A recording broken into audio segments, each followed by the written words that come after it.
The Israel-Hamas war has entered its 14th day. It has already claimed thousands of lives and the death toll continues to surge. Sirens were heard in Tel Aviv again as the war intensifies. Hamas terrorists reportedly continue to fire rocket barrages. Israel says so far there have been no reports of damage or casualties from the latest Hamas rocket strikes.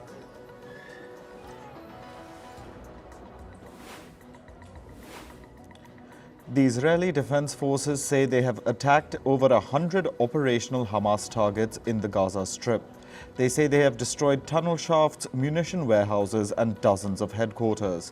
Israel says it eliminated a terrorist who was in the Hamas naval force and took part in the October 7th attack.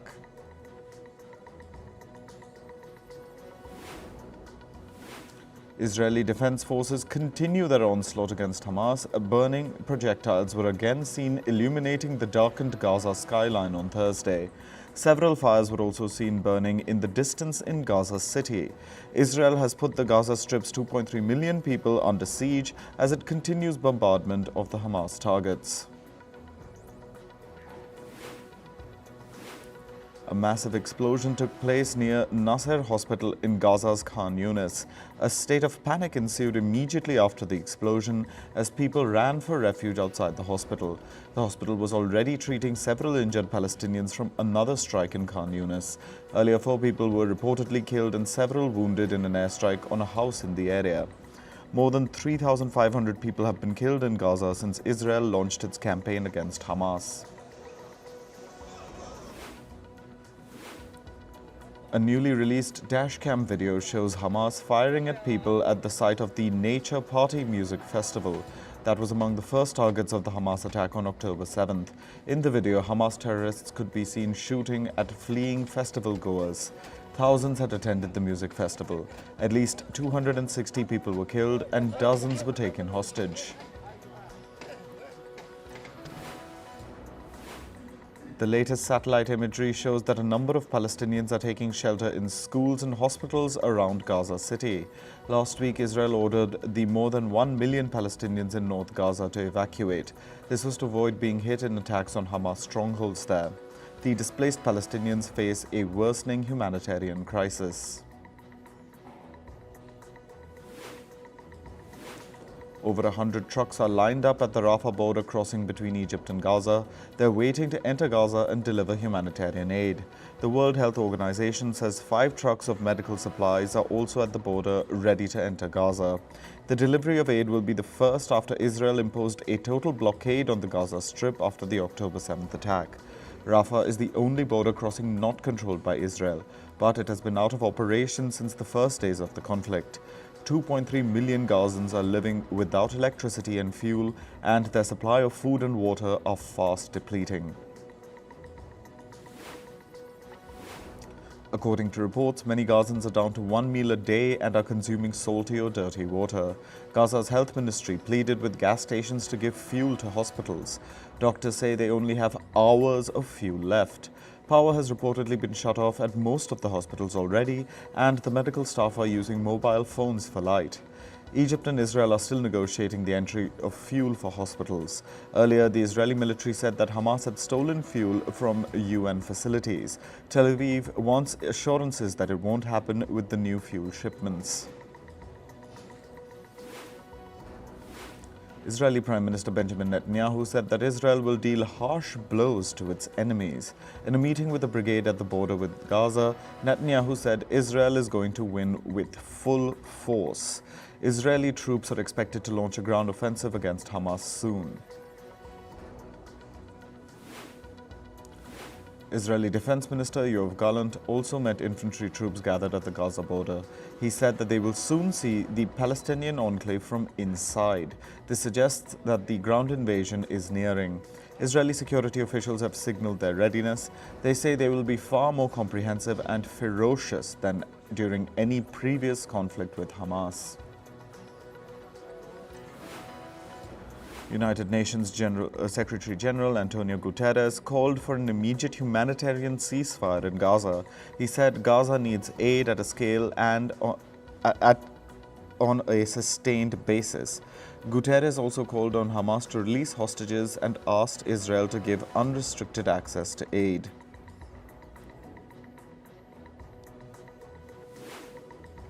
In a rare Oval Office address, US President Joe Biden called on Americans to unite behind Israel and send Tel Aviv billions of tax dollars. He said that the United States must remain a beacon to the world and a threat to all enemies of democracy. According to reports, Biden will ask Congress for $14 billion in new spending for Israel and $10 billion for humanitarian aid. The US president has also pledged $100 million for humanitarian aid in Gaza and the occupied West Bank. Biden's address came about 20 hours after returning from a whirlwind trip to Israel. The trip was to show solidarity after the Hamas attack. The Pentagon says it's sending military aid to Israel. This includes 2 Iron Dome missile defense systems that the US had previously bought from the country. A Pentagon spokesperson said that artillery, ammunition and other categories of critical equipment will be flown over to Israel in the coming days.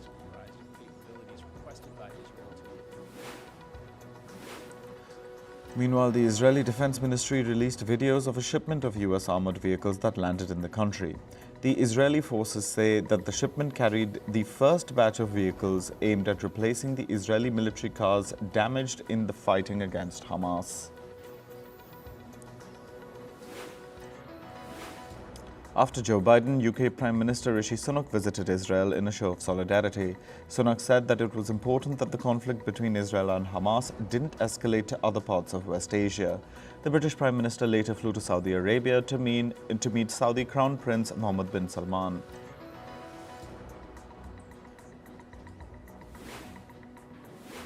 Jordan's foreign minister said that the country fears the worst was yet to come in the Gaza war, with no signs of success in efforts to de-escalate. He added that Jordan would confront a mass displacement of Palestinians that results in demographic or geographic changes to the region. The current conflict has stirred long-standing fears in Amman, which is already home to a large population of Palestinian refugees and their descendants. Jordan fears that a wider conflict would give Israel the chance to expel Palestinians en masse from the West Bank.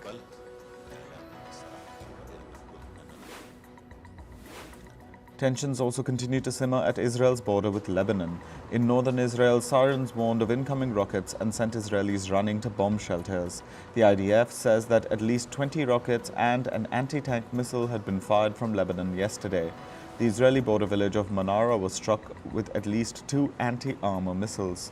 Israel says that its forces were retaliating with artillery.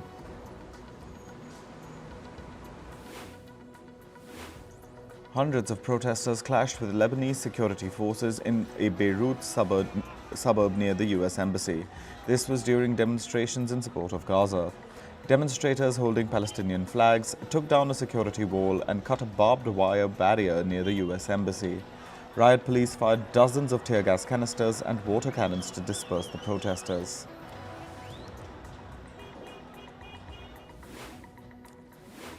Hundreds of protesters rallied in New York City's Times Square. They were demanding the release of hostages taken by Hamas during its October 7th attack. The protesters vowed to stand with Israel and fight back against Hamas. The Israeli ambassador to the UN was also present at the rally. The ambassador criticized UN Secretary General Antonio Guterres' planned visit to the Rafah border crossing in Egypt. Dozens protested outside the Israeli embassy in Santiago in Chile in support of Palestinians in Gaza. They chanted slogans against Israel and said it was committing genocide in the Gaza Strip. Thousands have been marching in many cities worldwide over the past few days as Israel intensifies its airstrikes at Gaza.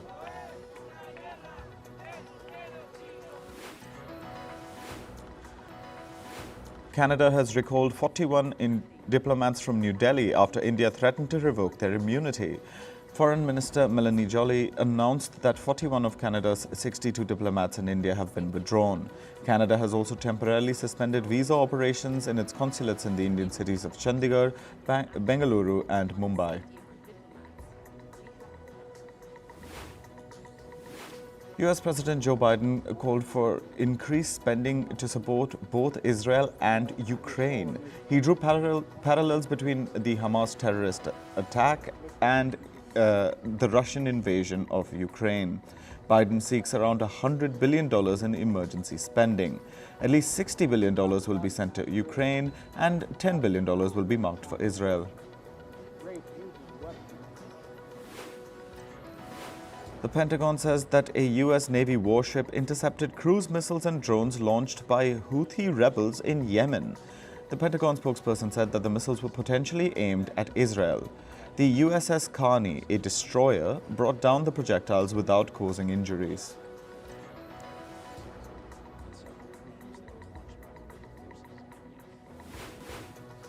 San Francisco police say that the man who intentionally crashed his car into the Chinese consulate earlier this month was armed. The attacker, who concealed a knife, made aggressive movements towards a police sergeant and a security guard. The sergeant shot and killed the suspect after he failed to comply with the officer's orders. Investigators are yet to determine the motive behind the attack.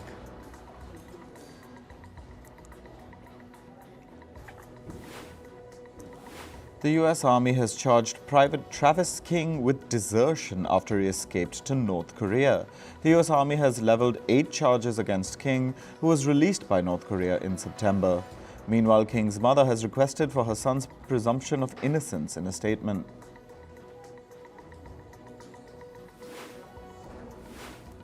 Russian President Vladimir Putin visited a military command center in Russia's Rostov-on-Don earlier near the Ukraine border. Putin met with Russia's Chief of General Staff during the visit. Putin also oversaw Russia's war plans for the ongoing war in Ukraine.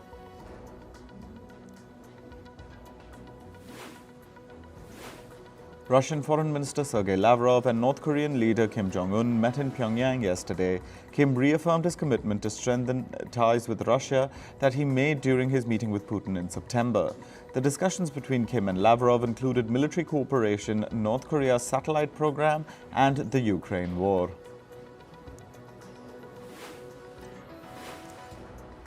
The Taliban administration plans to formally join China's Belt and Road Initiative. Afghanistan's Commerce Minister says that they will send a technical team to China. Despite a lack of formal recognition, China is pursuing ties with the Taliban due to Afghanistan's valuable resources. UK Prime Minister Rishi Sunak met Saudi Crown Prince Mohammed bin Salman in Riyadh. During their meeting, the Saudi Crown Prince condemned attacks on Gaza civilians. The two leaders underscored the need to avoid any further escalation in the region.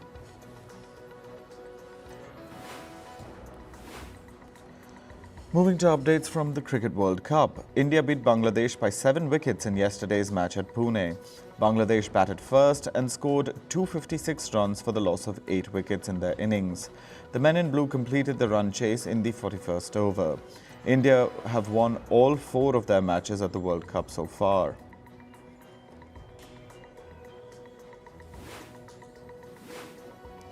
Bangladesh batter Mushfiqur Rahim scored 38 runs in yesterday's match. With this performance, Rahim completed 1,000 runs in the ICC ODI World Cups. He's now only the second Bangladesh batter to achieve this milestone.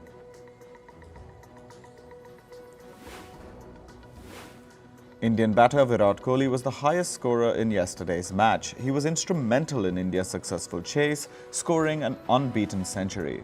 This was Kohli's 48th ODI ton. He's now 1 century short of tying the record with Indian legend Sachin Tendulkar for the most ODI centuries. Indian wicketkeeper and batter KL Rahul said he urged Kohli to score a century and not take singles. In the post-match conference, Rahul said, and I quote, "Virat was confused when I refused to take a single and change strike. I told him to focus on his century because we were winning comfortably." Rahul remained unbeaten at the crease at 34 runs as Kohli smashed a 6 to lead India to victory. Indian captain Rohit Sharma gave India a solid start in yesterday's win against Bangladesh. Sharma was declared out as he fell just 2 runs shy of scoring a half century. Now the Indian captain leads the rankings for top scorers at the World Cup. Rohit Sharma has scored 265 runs at the World Cup so far. He is followed by compatriot Virat Kohli, who has scored 259 runs.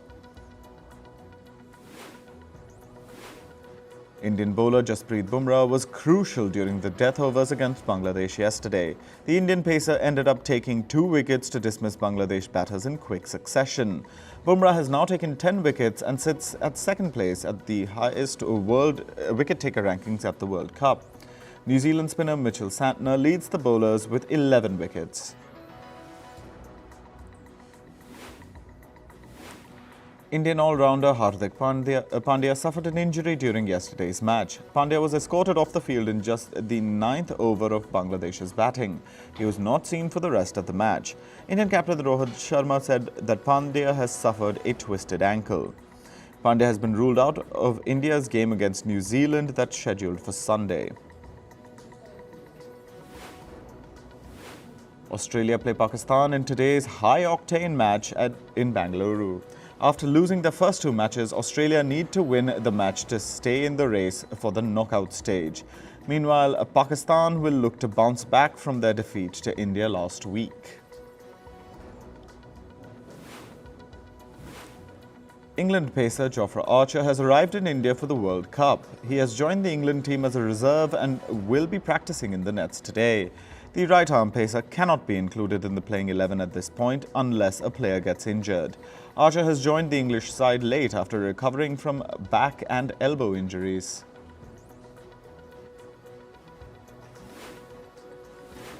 Sri Lanka have announced that Angelo Matthews and Dushamantha Chamira will join as reserves. The 2 veterans are expected to join the team in the Indian city of Lucknow. Both Matthews and Chamira were last seen in action against Afghanistan in an ODI match in June. Sri Lanka next played the Netherlands in Lucknow tomorrow.